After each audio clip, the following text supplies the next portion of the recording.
Hello everyone, it's Cody at Cody's Reading Time, and I'm back again with another story out of the Green Fairy book by Andrew Lang, and this one's called King Kojata, and it's translated from Russian.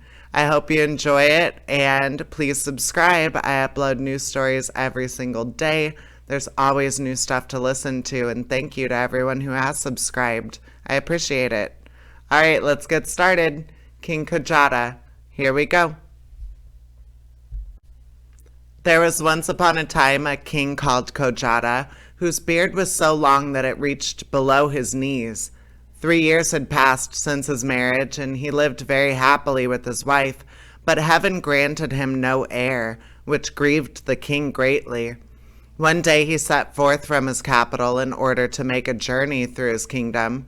He traveled for nearly a year through the different parts of his territory, and then, having seen all there was to be seen, he set forth on his homeward way. As the day was very hot and sultry, he commanded his servants to pitch tents in the open field, and there await the cool of the evening. Suddenly a frightful thirst seized the king, and as he saw no water near, he mounted his horse and rode through the neighborhood, looking for a spring. Before long he came to a well filled to the brim with water clear as crystal, and on the bosom of which a golden jug was floating.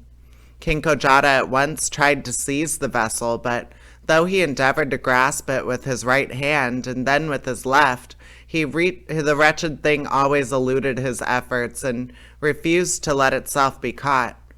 First with one hand and then with two did the king try to seize it, but like a fish, the goblet always slipped through his fingers and bobbed to the ground, only to reappear at some other place and mock the king.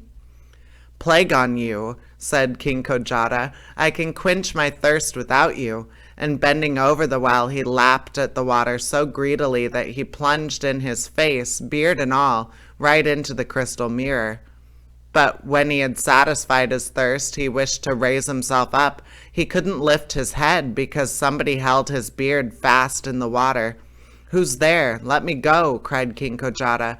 But there was no answer. Only an awful face looked up at him from the bottom of the well with two great green eyes, glowing like emeralds, and a wide mouth reaching from ear to ear, showing 2 rows of gleaming white teeth. And the king's beard was held not by mortal hands, but by 2 claws. At last a hoarse voice sounded from the depths. "Your trouble is all in vain, King Kojata. I will only let you go on condition that you give me something you know nothing about, and which you will find on your return home." The king didn't pause to ponder long, for what, thought he, could be in my palace without my knowing about it? The thing is absurd. So he answered quickly, "Yes, I promise you shall have it." The voice replied, "Very well, but it will go ill with you if you fail to keep your promise." Then the claws relaxed their hold, and the face disappeared in the depths. The king drew his chin out of the water and shook himself like a dog.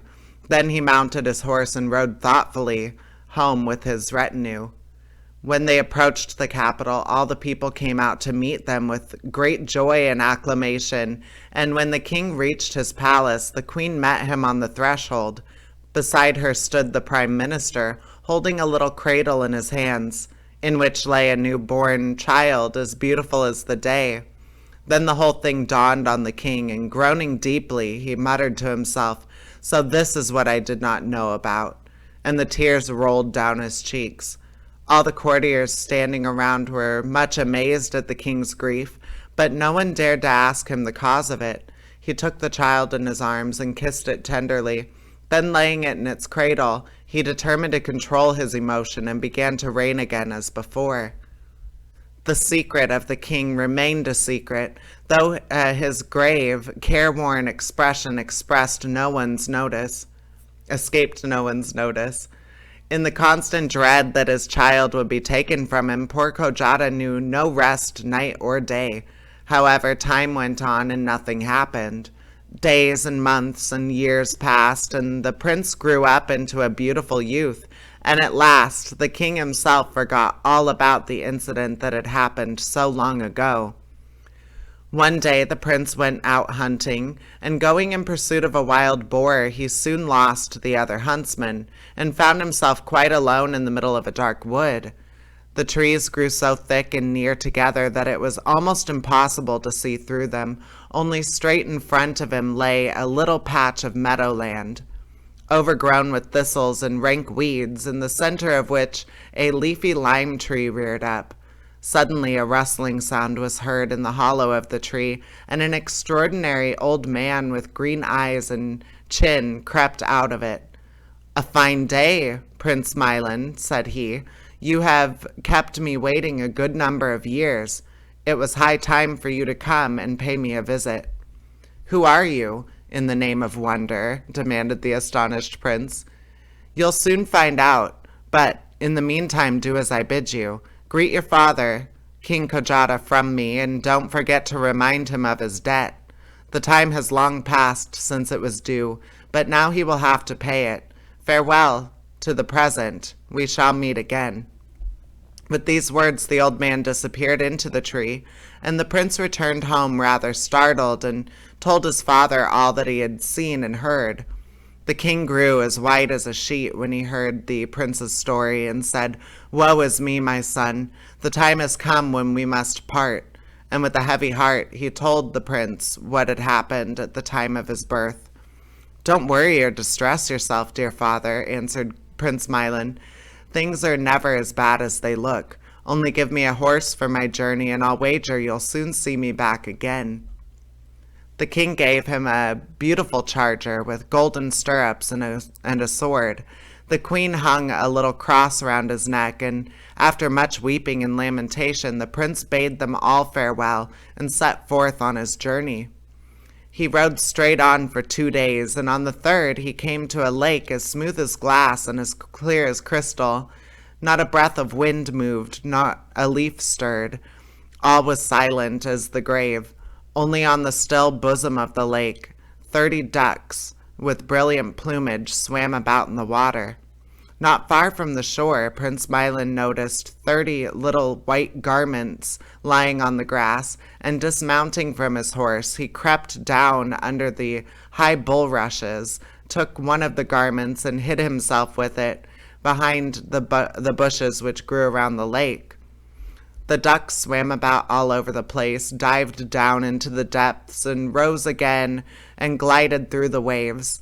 At last, tired of disporting themselves, they swam to the shore, and 29 of them put on their little white garments and instantly turned into so many beautiful maidens. Then they finished dressing and disappeared. Only the 30th little duck couldn't come to the land. It swam about close to the shore, and giving out a piercing cry, it stretched its neck up timidly, gazed wildly around, and then dived under again. Prince Milan's heart was so moved with pity for the poor little creature that he came out from behind the bulrushes to see if he could be of any help. As soon as the duck perceived him, it cried in a human voice, "Oh, dear Prince Milan, for the love of heaven, give me back my garment, and I will be so grateful to you." The prince laid the little garment on the bank beside her and stepped back into the bushes. In a few seconds, a beautiful girl in a white robe stood before him, so fair and sweet and young that no pen could describe her. She gave the prince her hand and spoke. "Many thanks, Prince Milan, for your courtesy. I am the daughter of a wicked magician, and my name is Hyacinthia. My father has 30 young daughters, and is a mighty ruler in the underworld, with many castles and great riches. He has been expecting you for ages, but you need have no fear if you will only follow my advice. As soon as you come into the presence of my father, throw yourself at once to the ground and approach him on your knees. Don't mind if he stamps furiously with his feet and curses and swears. I'll attend to the rest, and in the meantime we had better be off." With these words, the beautiful Hyacinthia stamped on the ground with her little foot, and the earth opened, and they both sank down into the lower world. The palace of the magician was all hewn out of a single carbuncle, lighting up the whole surrounding region, and Prince Milan walked into it gaily. The magician sat on a throne, a sparkling crown on his head. His eyes blazed like green fire, and instead of hands, he had claws. As soon as Prince Milan entered, he flung himself on his knees. The magician stamped loudly with his feet, glared frightfully out of his green eyes, and cursed so loudly that the whole underworld shook. But the prince, mindful of the counsel he had been given, wasn't the least afraid, and approached the throne still on his knees. At last the magician laughed aloud and said, "You rogue, you've been well advised to make me laugh. I won't be your enemy any more. Welcome to the underworld. All the same, for your delay in coming here, we must demand 3 services from you. For today you may go, but tomorrow I shall have something more to say to you." The 2 servants led Prince Milan to a beautiful apartment, and he lay down fearlessly on the soft bed that had been prepared for him, and he was soon fast asleep. Early the next morning the magician sent for him and said, "Let's see now what you've learned. In the first place, you must build me a palace tonight, the roof of purest gold, the walls of marble, and the windows of crystal. All around you must lay a beautiful garden with fish ponds and artistic waterfalls. If you do all this, I will reward you richly, but if you don't, you shall lose your head." "Oh, you wicked monster," thought Prince Milan, "you might as well have put me to death at once." Sadly, he returned to his room with a bent head and sat brooding over his cruel fate till evening. When it grew dark, a little bee flew by and knocked at the window. It said, "Open, let me in." Milan opened the window quickly, and as soon as the bee had entered, it changed into the beautiful Hyacinthia.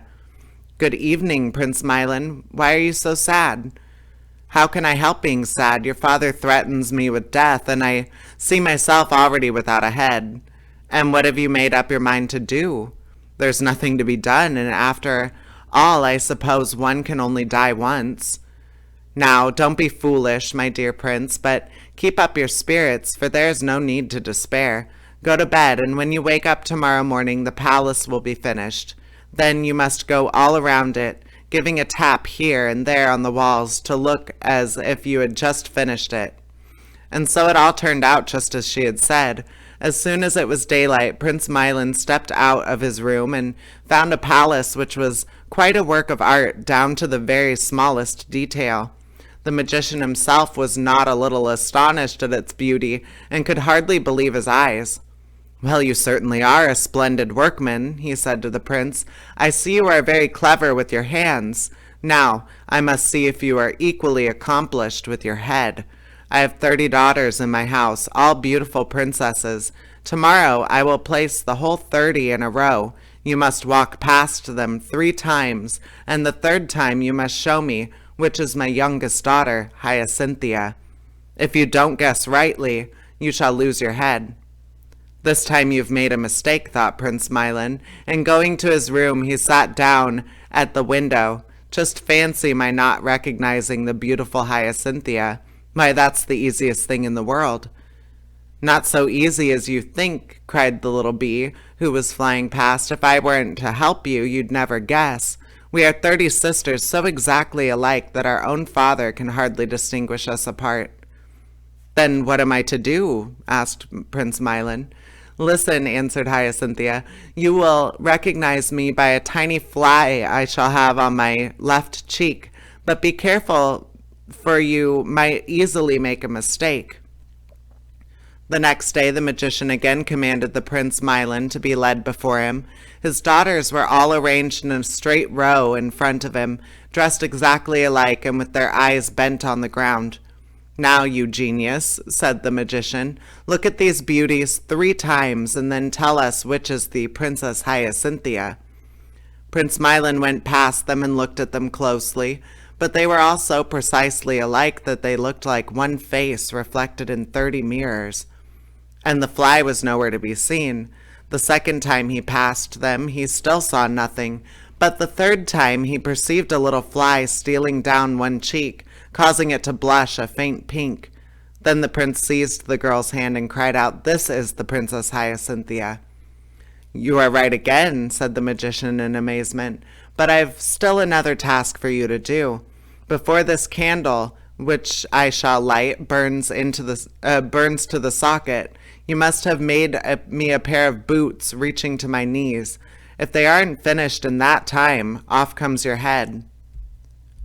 The prince returned to his room in despair. Then the Princess Hyacinthia came to him once more, changed into the likeness of a bee, and asked him, "Why are you so sad, Prince Milan?" "How can I help being sad? Your father has set me this time an impossible task. Before a candle which he has lit burns to the socket, I am to make a pair of boots. But what does a prince know of shoemaking? If I can't do it, I lose my head." "And what do you mean to do?" asked Hyacinthia. "Well, what is there to be done? What he demands I can't and won't do, so he must just make an end of me." "Not so, dearest. I love you dearly, and you shall marry me, and I'll either save your life or die with you. We must fly now as quickly as we can, for there is no other way of escape." With these words she breathed on the window, and her breath froze on the pane. Then she led Milan out of the room with her, shut the door, and threw the key away. Hand in hand they hurried to the spot where they had descended into the lower world, and at last reached the banks of the lake. Prince Milan's charger was still grazing on the grass, which grew near the water.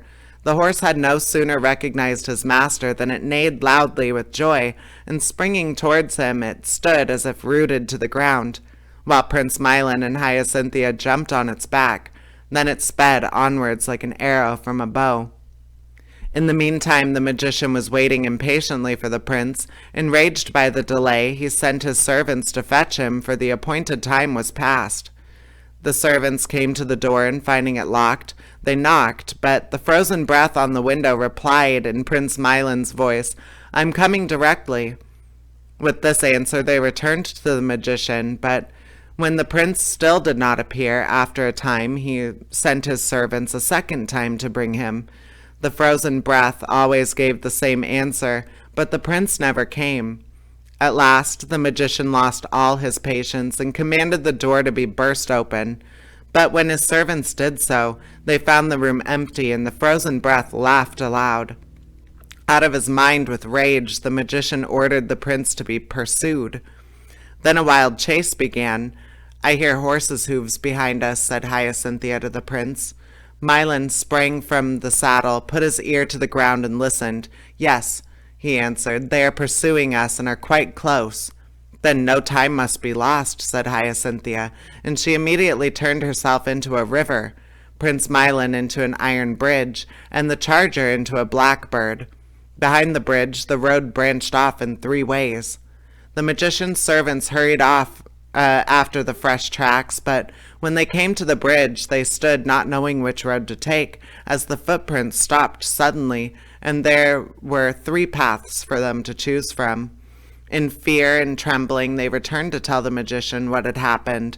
He flew into a dreadful rage when he saw them, and screamed out, "Oh, you fools, the river and bridge were they! Go back and bring them to me at once, or it will be the worse for you." Then the pursuit began afresh. "I hear horses' hooves," sighed Hyacinthia. The prince dismounted and put his ear to the ground. "They are hurrying after us, and already quite near." In a moment the Princess Hyacinthia had changed herself, the prince, and his charger into a thick wood where 1,000 paths and roads crossed each other. Their pursuers entered the forest, but searched in vain for Prince Milan and his bride. At last they found themselves back at the same spot that they had started from, and in despair they returned once more with the empty hands to the magician. "Then I'll go after the wretches myself," he shouted. "Bring a horse at once. They shan't escape me." Once more the beautiful Hyacinthia murmured, "I hear horses' hooves quite near." And the prince answered, "They are pursuing us hotly and are quite close. We are lost now, for that is my father himself. But at the first church we come to, his power ceases. He may chase us no further. Hand me your cross." When Prince Milan loosened from his neck the little gold cross his mother had given him, and as soon as Hyacinthia grasped it, she changed herself into a church, Milan into a monk, and the horse into a belfry. They had hardly done this when the magician and the servants rode up.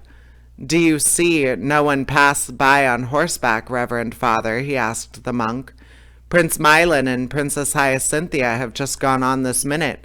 They stopped for a few minutes in the church to say their prayers and bade me light this wax candle for you and give you their love." "I'd like to wring their necks," said the magician, and made all haste home, where he had every one of his servants beaten to within an inch of their lives. Prince Milan rode on slowly with his bride without fearing any further pursuit. The sun was just setting, and its last rays lit up a large city which they were approaching.